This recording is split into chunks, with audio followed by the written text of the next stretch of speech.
नमस्कार दोस्तों, आप सभी का हमारे YouTube channel daily news update में हार्दिक स्वागत है। हम आपके लिए लेकर आते हैं हर रोज़ के अखबार की कुछ प्रमुख खबरें। अगर आप हमारे चैनल पर नए आए हैं तो चैनल को सब्सक्राइब कर लें और बेल आइकन को प्रेस कर लें। आज हम आपके लिए लेकर आए हैं 16 अगस्त 2020 के अखबार की कुछ प्रमुख खबरें। चलिए शुरू करते हैं दोस्तों। महेंद्र सिंह धोनी और उनके दोस्त सुरेश रैना ने अंतर्राष्ट्रीय क्रिकेट को कहा अलविदा। दोनों खिलाड़ियों ने इंस्टाग्राम के जरिए संन्यास की घोषणा की। अभी IPL भी खेलते रहेंगे महेंद्र सिंह धोनी और सुरेश रैना। बता दें कि 15 अगस्त को जब पूरा देश स्वतंत्रता दिवस के जश्न में डूबा हुआ था, तभी शाम 7:29 पर दुनिया के सबसे सफल कप्तान महेंद्र सिंह धोनी ने इंस्टाग्राम अकाउंट पर एक वीडियो पोस्ट किया। उन्होंने कहा कि मैं पल दो पल का शायर हूँ, पल दो पल मेरी कहानी। इस गाने के सुनाई देते ही समझ आ गया कि भारत का सबसे सफल कप्तान अब अंतर्राष्ट्रीय क्रिकेट नहीं खेलेगा। इसके 15 मिनट बाद ही उनके दोस्त सुरेश रैना ने भी इंस्टाग्राम पर पोस्ट करके उनके रास्ते पर चलने का ऐलान कर दिया। बता दें, महेंद्र सिंह धोनी ने 90 टेस्ट मैच खेले हैं, 350 वनडे मैच और 58 T20, जबकि सुरेश रैना ने 18 टेस्ट मैच खेले, 226 वनडे मैच और 78 T20 मैचों में भारत के लिए खेला है। आगे बढ़ते हैं दोस्तों। LOC से LAC तक देंगे माकूल जवाब, PM मोदी। लाल किले की प्राचीर से PM ने चीन और पाकिस्तान को चेताया। आतंकवाद और विस्तारवाद दोनों से भारत प्रतिबद्ध के साथ लड़ रहा है।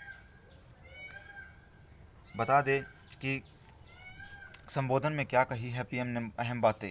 PM मोदी ने कहा है कि कोरोना से जुड़े सुरक्षा प्रोटोकॉल के कारण इस बार लाल किले पर जुटे कम लोग, शारीरिक दूरी का भी रखा गया है ध्यान।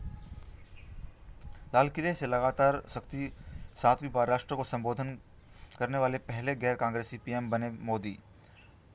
चिर परिचित अंदाज में कुर्ता पजामा और क्रीम व केसरिया रंग का सफ़ा बांधे हुए थे प्रधानमंत्री।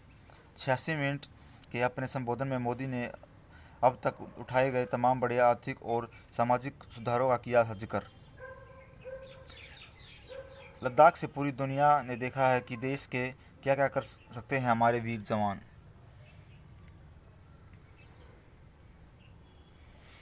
और देखते हैं दोस्तों कि PM मोदी ने क्या कहा। उन्होंने कहा है कि 10 दिन पूर्व भगवान के भव्य राम मंदिर का निर्माण शुरू हो चुका है।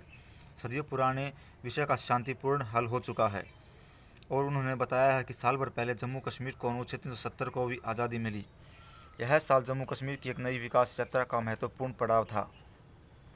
इसके साथ ही देश के सभी 6 लाख गाँव तक अगले 1000 दिनों में ऑप्टिकल फाइबर तक पहुँचाने के लिए PM मोदी ने कहा है। इससे ग्रामीण इलाकों में डिजिटल कनेक्टिविटी में सुधार होगा। 2014 में देश में मात्र 5 दर्जन गाँव ऑप्टिकल फाइबर से जुड़े थे, अब इनकी संख्या 1.5 लाख हो गई है। और PM मोदी ने बताया कि आत्मनिर्भर भारत केवल शब्द ही नहीं, लोगों का मंत्र बन चुका है। इसके तहत केवल आयात को कम करना ही नहीं, निर्यात को भी बढ़ाना है। मेक इन इंडिया के साथ साथ मेक फॉर वर्ल्ड की ओर बढ़ना होगा। और बता दें दोस्तों कि PM मोदी ने 110 लाख करोड़ रुपए की राष्ट्रीय इंफ्रास्ट्रक्चर परियोजनाएं, जिनके अर्थव्यवस्था को गति मिलेगी और रोजगार के अवसर भी बनाए जाएंगे। अलग अलग सेक्टर को करीब 7000 परियोजनाओं के इंफ्रास्ट्रक्चर क्षेत्र में क्रांति आएगी। चलिए दोस्तों आगे बढ़ते हैं। PM मोदी ने किया नेशनल डिजिटल हेल्थ मिशन का आगाज़। बता दें कि देश में यूनिवर्सल हेल्थ कवरेज की दिशा में यह बड़ा कदम है। हर नागरिक को मिलेगा एक हेल्थ ID कार्ड। अब इससे आसान हो जाएगा इलाज।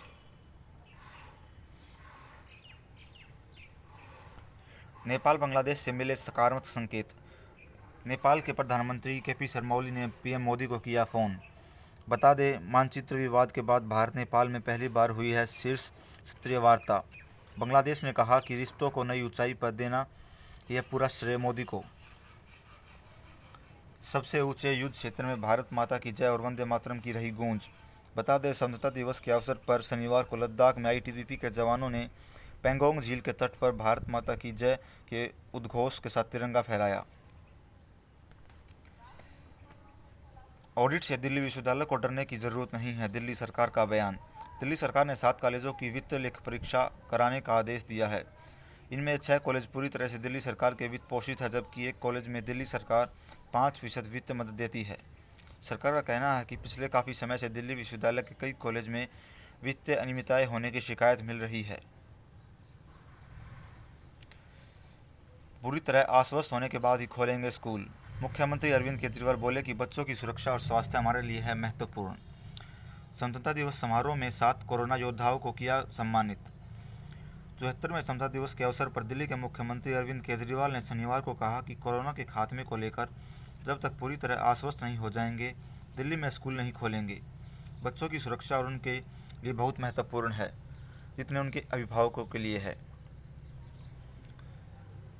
साथ ही अरविंद केजरीवाल ने यह भी कहा कि गांव के लिए अपनानी होगी त्रिस्तरीय रणनीति। संक्रमण के 1276 नए मामले सामने आए, 10 मरीजों की हुई मौत। बता दें दोस्तों कि दिल्ली में 1276 नए मामले आए पिछले 24 घंटों में और 10 मरीजों की मौत भी हुई। पूर्व राष्ट्रपति प्रणब मुखर्जी की हालत हुई स्थिर। बता दें कई दिनों से अस्वस्थ चल रहे पूर्व राष्ट्रपति प्रणब मुखर्जी की हालत अब स्थिर बनी हुई है। वह आर्मी अस्पताल में भर्ती हैं।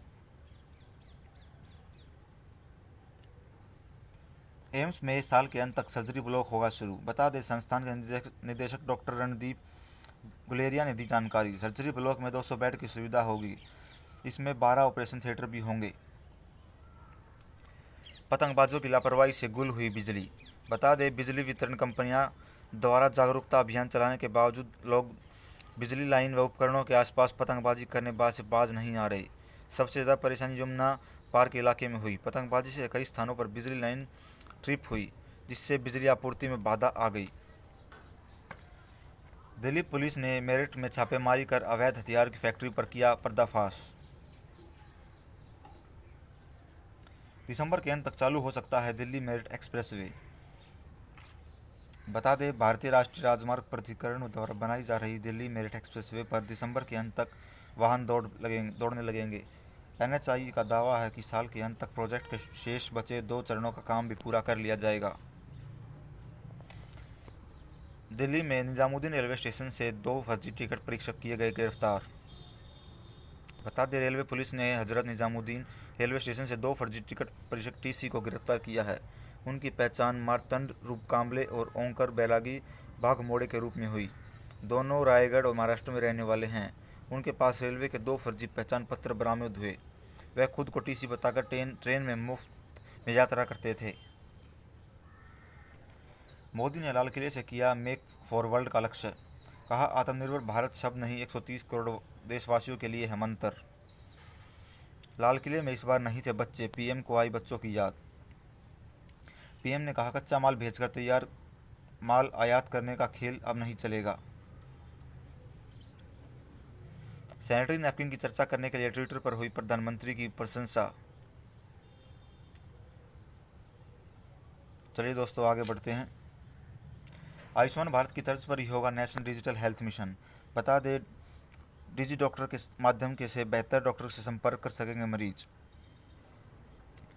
आत्मनिर्भर भारत को लेकर विपक्ष ने पीएम पर उठाया है सवाल। विपक्षी दलों ने शनिवार को आत्मनिर्भर भारत की प्रधानमंत्री मोदी की अपील पर उठाया है सवाल। उन्होंने कहा कि ऐसे समय में जब सरकार राष्ट्रीय संपत्ति का निजीकरण कर रही है, आत्मनिर्भर भारत की बात करना महज बयानबाजी ही है। प्रजातांत्रिक संवैधानिक मूल्यों के विपरीत खड़ी है सरकार। सोनिया गांधी का बयान। स्वतंत्रता दिवस पर कांग्रेस अध्यक्ष का सरकार पर हमला। देशवासियों से कहा कि आत्मरम से झांक सोचे आज़ादी के मायने। लाल किले के पास लेजर गन से रखी गई आसमान पर नज़र। बता दें लाल किले की प्राचीर से प्रधानमंत्री नरेंद्र मोदी के संबोधन के समय अवैध सुरक्षा व्यवस्था की गई थी। भारत में निर्मित ड्रोन रोधी लेजर गन से आसमान पर नज़र रखी जा रही थी। यह लेजर गन किसी भी प्रकार के ड्रोन हमले से बचाव करने में सक्षम है। आगे तो बढ़ते हैं दोस्तों। पिछले एक दिन में रिकॉर्ड 57,381 नए केस दर्ज किए गए। बता दें स्वस्थ हुए मरीजों का आंकड़ा 18 लाख के पार पहुंच गया है, जबकि 65,000 से नए मरीजों के साथ संक्रमितों की संख्या 25.26 लाख पहुंच गई है। महाराष्ट्र में सबसे सर्वाधिक 12,614 नए केस सामने आए हैं। कर्नाटक के मुख्यमंत्री बीएस येदियुरप्पा ने कहा है कि कोविड-19 को लेकर डरे नहीं, मैं भी संक्रमित हुआ था। महामारी के ने आर्थिक व सामाजिक गतिविधियों को ठप कर दिया। बिहार में भी 1 लाख से अधिक मरीज हो चुके हैं दोस्तों। बता दें उत्तर प्रदेश में 1.5 लाख के पार आंकड़ा पहुंच गया है। मणिपुर में लॉकडाउन की अवधि अब 31 अगस्त तक बढ़ा दी गई है। मणिपुर सरकार ने शनिवार को राज्य में पूर्ण लॉकडाउन की अवधि 31 अगस्त तक बढ़ा दी है। ऐसा कोरोना के खतरे को मद्देनज़र देखकर किया गया है। पूर्व क्रिकेटर चेतन चौहान की हालत हुई गंभीर, मेदांता हॉस्पिटल में किए गए भर्ती। बता दें उत्तर प्रदेश के नागरिक सुरक्षा मंत्री को दोनों किडनी भी हो गई हैं फेल। महंत नृत्यगोपाल दास की स्वास्थ्य में है सुधार। श्री राम जन्मभूमि तीर्थ क्षेत्र के ट्रस्ट के अध्यक्ष महंत नृत्यगोपाल दास के स्वास्थ्य में सुधार है। उन्हें बुखार से राहत मिली और खांसी भी कम हो गई है। छत्तीसगढ़ की को 8वीं सूची में शामिल करने को लेकर पीएम को लिखा गया है पत्र। एयर इंडिया ने रातों रात बर्खास्त कर दिए हैं अपने 50 पायलट। पायलटों के संगठनों ने एयरलाइन के चेयरमैन से की थी हस्तक्षेप की मांग। कोरोना संकट में कर्मचारियों को हटाने के लिए फैसले को क्रूर बताया। गो एयर 50,000 से ज़्यादा भारतीयों को स्वदेश लाई। बता दें budget airlines company Go Air ने कहा है कि उसने 300 से ज़्यादा अंतर्राष्ट्रीय चार्टर विमानों का संचालन कर दिया है। बजट कैरियर में सऊदी अरब, कुवैत और यूएई से 50,000 से ज़्यादा भारतीयों का स्वदेश वापस लाने का काम कर दिया है। राजस्थान में डिफॉल्टर किसानों का 50% ब्याज अब होगा माफ। 74 वर्ष में पहली बार श्रीनगर में बड़ी स्क्रीन पर लाइव दिखा गया प्रधानमंत्री मोदी का भाषण। बता दें जम्मू कश्मीर व लद्दाख में केंद्र शासित प्रदेश के रूप में पहली बार मनाया स्वतंत्रता दिवस समारोह। अमेरिका ने चीन से कारोबारी सौदे के लिए समीक्षा है टाली।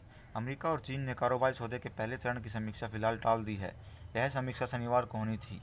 सूत्रों का कहना है कि बैठक आयोजन के समय और अवधि जैसे मुद्दों पर दोनों में विवाद था। अब फोन बाजार में चीन को पटकनी देने की है तैयारी। बता दें पीएलआई योजना में कीमत से चीनी कंपनियों को मिलेगी टक्कर।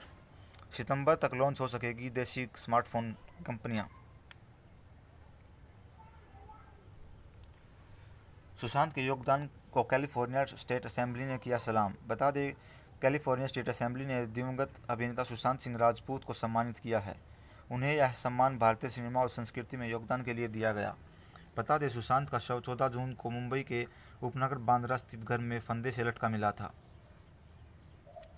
सुशांत और दिशा के कत्ल में फिल्म और राजनीति के लोगों का हाथ। राबिया। बता दें दिवंगत अभिनेत्री जिया खान की मां राबिया खान का कहना है कि सुशांत सिंह राजपूत और उनकी पूर्व मैनेजर दिशा सालियान की हत्या में बॉलीवुड और राजनीति के जुड़े लोगों का सीधा हाथ है। उन्होंने कहा कि उनकी बेटी जिया, सुशांत व दिशा की मौत में काफ़ी समानताएं हैं।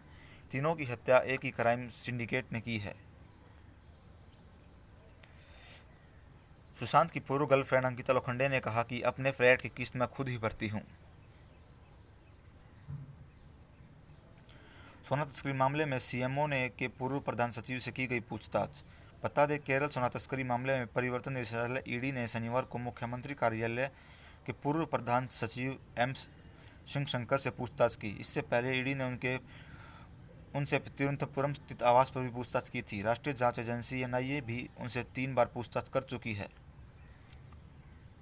आगे बढ़ते हैं दोस्तों। कोरोना की बात कर ले तो पूरे विश्व में कोरोना का आंकड़ा 213 लाख के पार पहुंच गया है।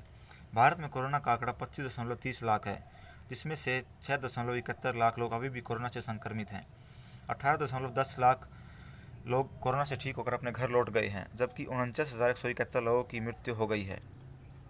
पिछले 24 घंटों की बात करें तो भारत में कुल 65,000 मामले सामने आए हैं, जबकि 996 लोगों की मृत्यु हुई है।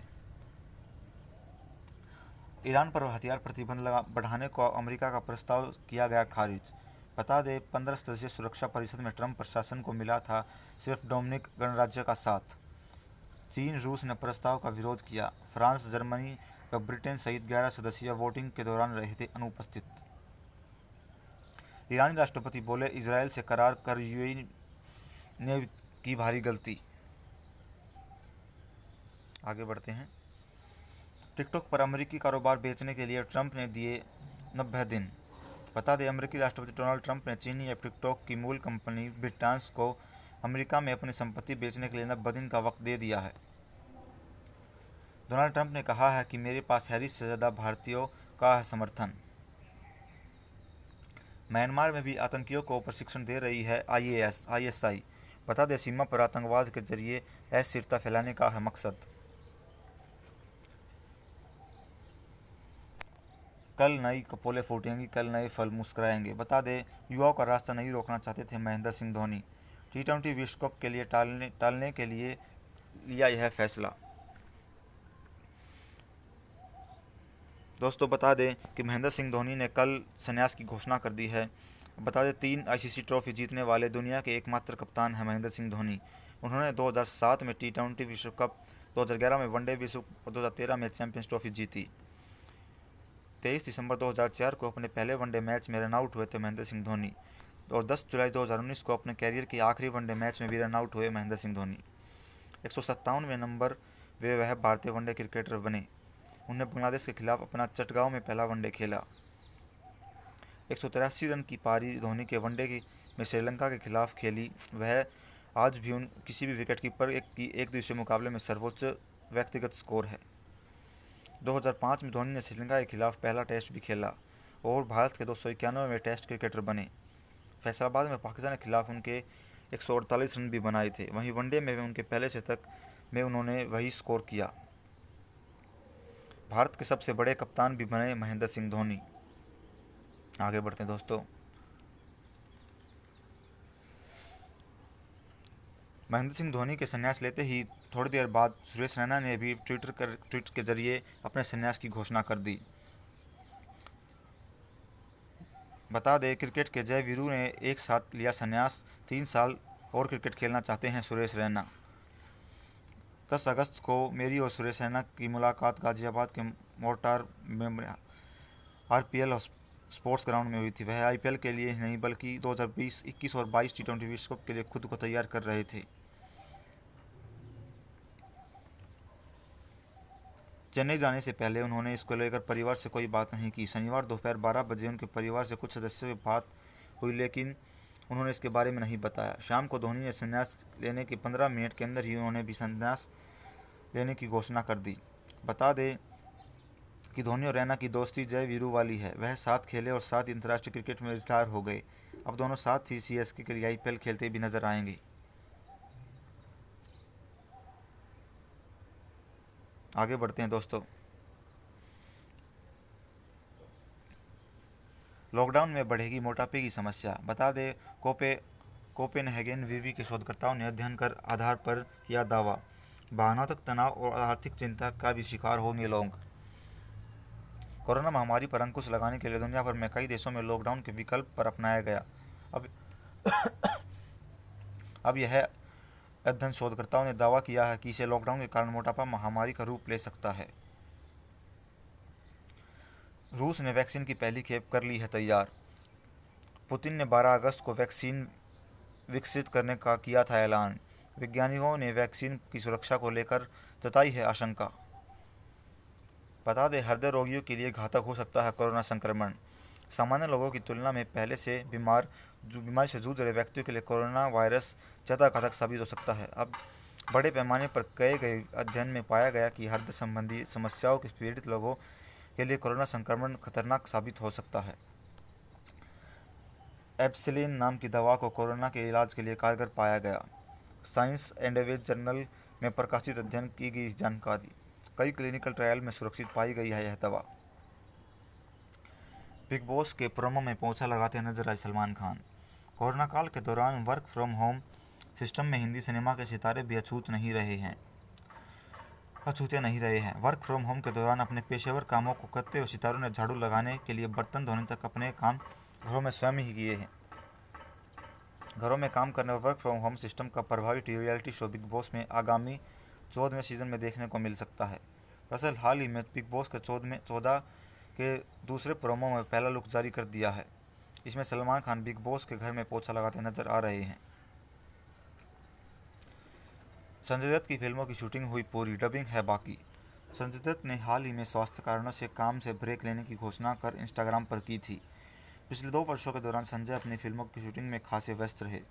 अब उनके बैक टू बैक कई फिल्में रिलीज़ होने की कतार में हैं। इसमें सड़क 28 अगस्त को डिजिटल प्लेटफॉर्म में हॉटस्टार पर रिलीज़ होने की घोषणा हो चुकी है।